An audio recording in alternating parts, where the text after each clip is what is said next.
السلام علیکم اسٹوڈنٹس، اس ویڈیو میں ہم introduction to John Keats discuss کریں گے۔ دوستو، انگریزی ادب کو مختلف ادوار میں تقسیم کیا گیا ہے۔ ان ادوار میں شاعری کے اعتبار سے رومانٹک ایج بہت اہمیت کی حامل ہے۔ یہ دور 1798 سے لے کر 1830 تک محیط ہے۔ جان کیٹس بھی رومانٹک ایج کے مشہور پوئٹس میں سے ایک ہے۔ وہ 31 اکتوبر 1795 کو لندن میں پیدا ہوا۔ اس کے 3 بھائی تھے اور ایک بہن تھی۔ کیٹس کے نانا ایک خوشحال آدمی تھے۔ اس نے اپنے داماد یعنی کیٹس کے والد کو اپنے کرائے پر گھوڑے دینے کے کاروبار کے لیے مینیجر مقرر کر دیا۔ Early life and education. 1830 میں کیٹس کو اسکول میں داخل کر دیا گیا۔ شروع میں تو اسکول میں وہ جھگڑالو لڑکے کے روپ میں سامنے آیا، لیکن بعد میں وہ محنتی طالب علم بن گیا۔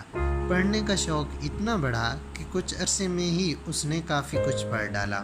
1804 میں اس کا باپ گھوڑے سے گر کر ہلاک ہو گیا اور اس کی ماں نے بھی دوسری شادی کر لی۔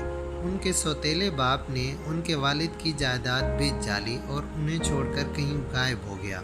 اسی عرصہ میں ان کی ماں بھی کہیں چلی گئی۔ بچے نانا اور نانی کے پاس چلے گئے۔ 1809 میں ان کی ماں اچانک واپس آ گئی۔ کیٹس ماں کو دیکھ کر بہت خوش ہوا، لیکن جلد ہی یہ بات واضح ہوئی کہ اس کی والدہ کو ٹی بی کا مرض لاحق ہے۔ 1810 میں اس کی ماں کا انتقال ہو گیا۔ یہ کیٹس کے لیے گہرا صدمہ تھا۔ ماں کی وفات کے بعد کیٹس کی نانی نے اپنی وصیت میں 2 افراد کو بچوں کا قانونی سرپرست مقرر کر دیا۔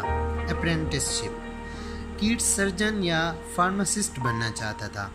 اس کے سرپرستوں نے اسے ایک سرجن کا شاگرد بنوا دیا۔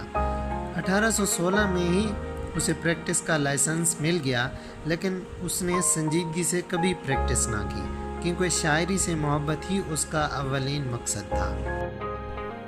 Poetic life. 1818 میں اس نے اپنی پہلی نظم لکھی۔ کچھ عرصہ بعد اس کی ملاقات ایک مشہور میگزین کے ایڈیٹر ہنٹ سے ہوئی اور اس نے کیٹس کی 2 نظمیں شائع کی، لیکن ان نظموں سے اس کے شاعرانہ فن کی پختگی کو باقاعدہ تسلیم نہ کیا گیا۔ اس کی شاعری کی پہلی کتاب پوئمز بائی جان کیٹس 1817 میں شائع ہوئی، لیکن اس کی فروخت کچھ زیادہ نہ ہوئی۔ 1818 میں لکھی گئی اینڈیمین پر تو شدید تنقید ہوئی اور کیٹس کو مشورہ دیا گیا کہ شاعری چھوڑ دے۔ 1820 میں اس نے اپنی شاعری کی بہترین کتاب شائع کرائی۔ اس کی 3 انتہائی مشہور نظمیں اوڈ آن میلنکولی، اوڈ آن گریشین ارن اور اوڈ ٹو نائٹنگیل شامل تھیں۔ یہ کتاب سب کو پسند آئی اور کیٹس کو اتنی شہرت ملی کہ لوگ اس کے پیچھے پھرنے لگے۔ Later life. جون 1818 میں کیٹس کو معلوم ہوا کہ اسے اور اس کے بھائی کو بھی ٹی بی لاحق ہو گئی ہے اور وہ 3 سال سے زیادہ زندہ نہیں رہ سکتا۔ دسمبر 1818 میں اس کے ایک بھائی کی ٹی بی سے وفات ہو گئی اور چھوٹا بھائی انگلینڈ چھوڑ کر امریکہ چلا گیا۔ ان حالات میں کیٹس تنہا اور افسردہ تھا۔